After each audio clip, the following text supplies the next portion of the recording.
Hello, my name is Jack, and now we're going to go over another bad case with you. Fear is an unpleasant and bad emotion. Would anyone want to go through it again and again? The exception was Cassandra and her twin brother Rob. As small youngsters, they couldn't go a day without telling each other horror stories in a darkened room. Rob, or so he thought, was a natural storyteller. Cassandra would scream at every story he recounted, and he would flop on his bed, muttering, "You can't even scare the neighbor's little Joey with stories like that. No, frightening stories are not your thing." They also watched the animated series Scooby-Doo together and fought about which of the characters in the plot would turn out to be a ghost or a vampire in disguise. Cassandra's intuitive guesses were frequently ahead of her brother's, who was then nervous. Although Mary Smith did not share the twins' enthusiasm for reading, she did purchase works by Robert Wall to instill in her children a love of reading. Fear of terrifying stories was not a childhood pastime for brother and sister, but a lifelong love. They even collected villain miniatures and, as adults, seriously contemplated launching a specialized store related with this horror culture. Cassandra came to the set in 2004 because she was interested in horror films. She had an appearance in a terrifying movie that, while it didn't become successful, sparked Rob's envy, and he began pestering his sister to make a deal for him. "You must have made some new friends there, right? I'm ready to take on anyone. Please, CAs, speak up. There is a chance that anything will come of it, but no guarantees. After all, I got the part by mistake." Cassandra responded. Roby was overjoyed, but he couldn't act, even in an episodic role. Colin Dudley led the cast in that film, and there was a spark on work between him and a rookie actress, but neither of them dared to take the initial step. That all changed during a company Halloween party. Cassandra dressed up as Velma from Scooby-Doo, while Colin dressed up as Alex from A Clockwork Orange.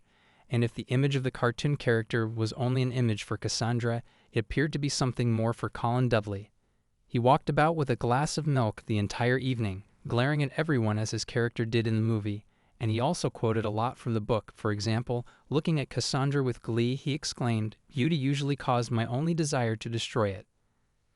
Cassandra took it as a compliment, and they soon began dating, but their relationship didn't last long, only a couple months. Colin met another actress, Rebecca, and began seeing her, and the couple subsequently started living together. Cassandra Cantrell vanished on August 25, 2020, after driving her car away from home in an unknown direction and failing to return phone calls. Police officers were hesitant to take a report from her mother for a long time, trying to calm the poor woman down and saying that sometimes children grow up and don't always warn their parents when they go out with friends. But Mary Smith was certain that something terrible had occurred, and that if the slacker cops would finally get to work, she might still be able to see her daughter alive. The search for Cassandra did not begin until 2 days later, and on the third day, the police discovered her car under a bridge, not in the best location. To make matters worse, the car was unlocked and the keys were inside. It was difficult to understand what Cassandra was doing here, as this was a homeless neighborhood where the police frequently found their bodies, killed in a domestic fight, or died of an overdose of illegal drugs. The officers had to go throughout the neighborhood, questioning a lot of homeless people who tried to flee when they saw the cops, but it was all for naught because none of them had seen Cassandra and none of them knew when the automobile arrived. It was difficult to expect anything different from the folks who lived beneath the bridge and drank booze all day. The detective involved in the search for Cassandra had demanded her cell phone billing, as instructed, but he was certain it would go nowhere. The signal indicated that the phone was in the body of water closest to the bridge, which meant that the investigators would be unable to record the car, cover it, and obtain the information they required. Nonetheless, a team of divers began scouring the coastal region. However, before they did so, they picked up rocks from the ground and flung them into the ocean, testing how far they could throw the phone. Cassandra's mother stated that her missing daughter's phone case was adorned with rhinestones, implying that it would be easy to locate. Nonetheless, Cassandra's body was not recovered in the water. This was presented to her mother as good news, but the poor woman did not feel any better. She appeared to have grown accustomed to the idea that her daughter was dead, and all she wanted was for her body to be discovered and this nightmare of uncertainty to stop. "I was looking forward to my granddaughter. I wanted to be a grandmother sooner, and I didn't even have time to give her a crib. It's just sitting in the garage in a box. What should I do with it now?" was the mother's saddened response. According to statistics, a high number of crimes against pregnant women are perpetrated by their partners, the fathers-to-be, who were unaware that this became important information for the inquiry. But Mary Smith had no idea who the father of her future granddaughter was. Cassandra, it seemed to her, was not married and had never met anyone, so it was understandable that she had become pregnant by a man, but Mary had no information about the child's potential father. Although, according to her mother, her daughter frequently communicated with someone and called, the phone number of her interlocutor was not entered in the daughter's book for some reason, and the mother, of course, did not remember the numbers. Girls, as it was known, could not keep their relationships in complete secrecy, and Cassandra should have at least one friend with whom she shared her secrets, especially if those secrets were pregnancy-related. In a talk with police officers, she confessed that Cassandra had restarted her connection with her former boyfriend, Colin Dudley. Yes, their previous romance in 2004 was brief, but it's been 15 years since their breakup. It's strange that they remembered each other after such a long time. As it turned out, Colin came out to Cassandra, with whom he once worked on a movie set. In 2014, he found Cassandra on Facebook, wrote some warm words, and confessed that his father had recently died, with whom his wife, Rebecca, had a difficult relationship, and so he had no one to share his grief with. Cassandra agreed to meet and talk to Colin's ex-boyfriend to calm him down, but the cordial meeting evolved into something more. Since 2014, Colin has been living practically on two families, with Cassandra as mistress.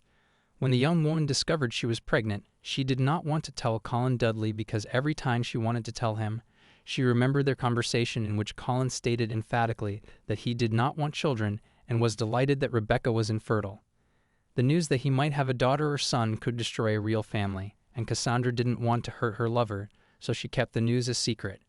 Meanwhile, her belly was growing, and it was impossible to hide it under the oversized sweaters, and Cassandra stopped seeing Colin, but she didn't know how to move on. She couldn't hide it for long, and lying about having another boyfriend would upset Colin and cause them to break up, so Cassandra told Colin over the phone that she was expecting a child with him. The detective arrived at Colin's house, knocked on the door, and his wife opened it. Colin was silent for a long, and then he finally said that he was thrilled to hear the news, which seemed unusual, but Cassandra believed that Colin was actually pleased. The detective introduced himself as an old friend of Dudley's, and Colin came out, immediately shut the door behind him, and walked away from the house with the detective, despite the fact that the latter hadn't even introduced himself yet. Colin spoke in brief terms, as if he had been anticipating this encounter. "Thank you for not making your credentials public in front of Rebecca. You're a man of honor, a true officer, my congratulations to you. Cassandra has gone missing, which is strange, bloody strange. She told me she'd had a big disagreement with her brother and was frightened about it, so I recommended her to stop by and make up with him. I'm not sure if she listened to me or not. The detective knew Cassandra and Rob had fought. Rob had told him about it himself. It was nothing serious, just a family misunderstanding. But Cassandra's twin brother had been very upset about it, because Cassandra had called him and wanted to come and talk to him the day she disappeared, but his proud brother had refused, and now he blamed himself. You know, officer, I'm not the nicest person, dating my ex-girlfriend in secret from my wife and for such a long period of time. I'm sure I'll be punished for it in the next world, but the human heart doesn't decide who you fall in love with. My father died in 2014. He absolutely despised Rebecca with all his soul, and the feeling was reciprocal. But he adored Cassandra. He frequently remembered her and chastised me for breaking up with her almost quickly after Christmas. We frequently argue with our parents, blaming them of not understanding, only to discover that it is we, their children, who don't understand, and it hurts.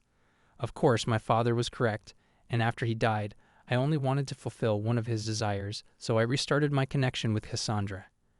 Rebecca needed to be broken up with, and it was a talk I kept putting off because, family stuff drains you, so I kept postponing. I'd been living a double life for 5 years, and it was horrible.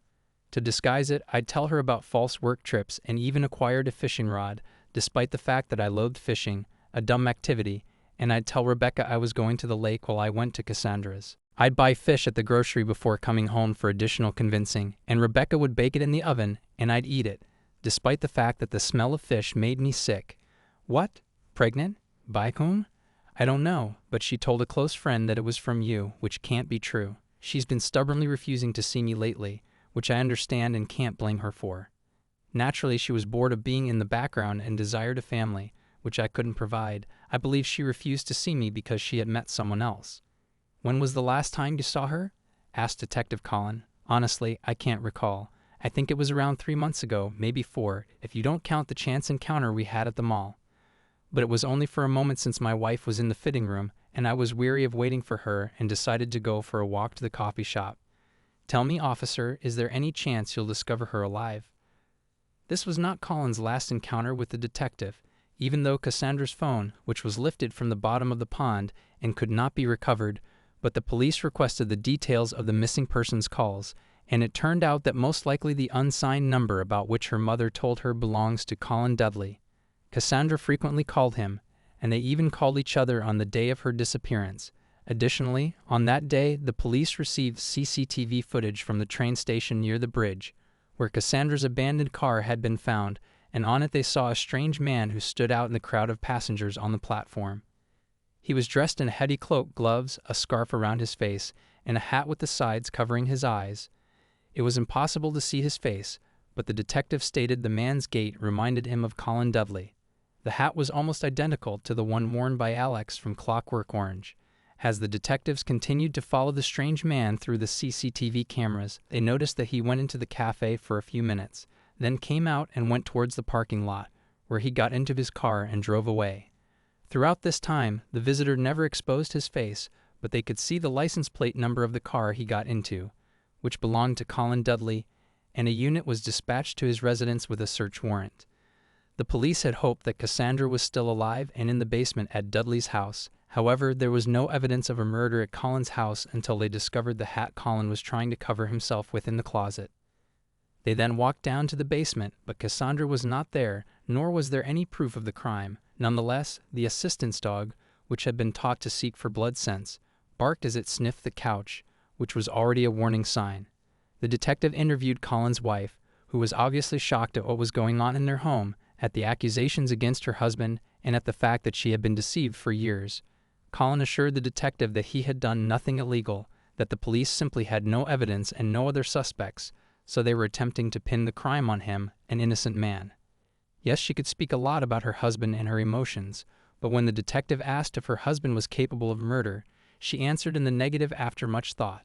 All of the evidence uncovered against Colin was insufficient to put him in jail, which enraged Rob and Mary Smith, and the detective was just throwing up his hands when Colin was called in for questioning again. Colin considered the crime carefully because he had an alibi for all the charges.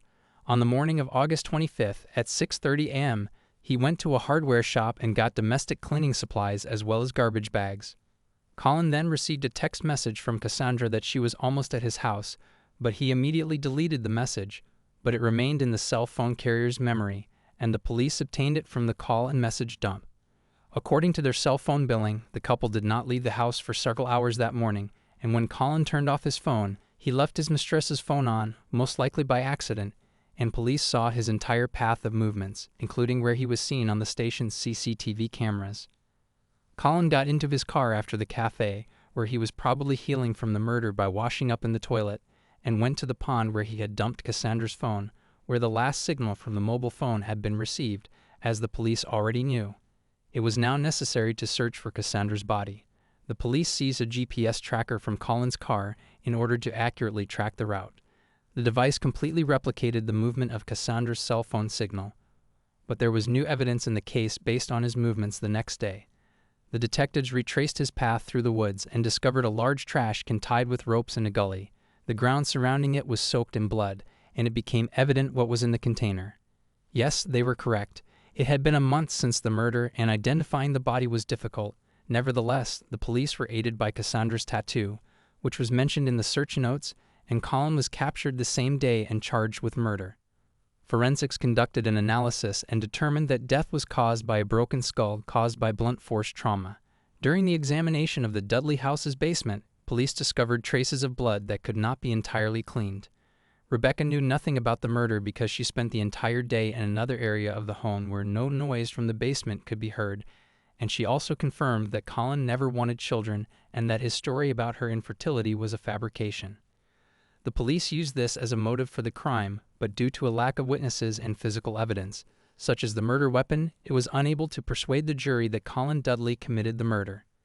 The court then made an agreement with the killer that if he pleaded guilty, he would receive a lesser sentence, and Colin was sentenced to 26 years in prison.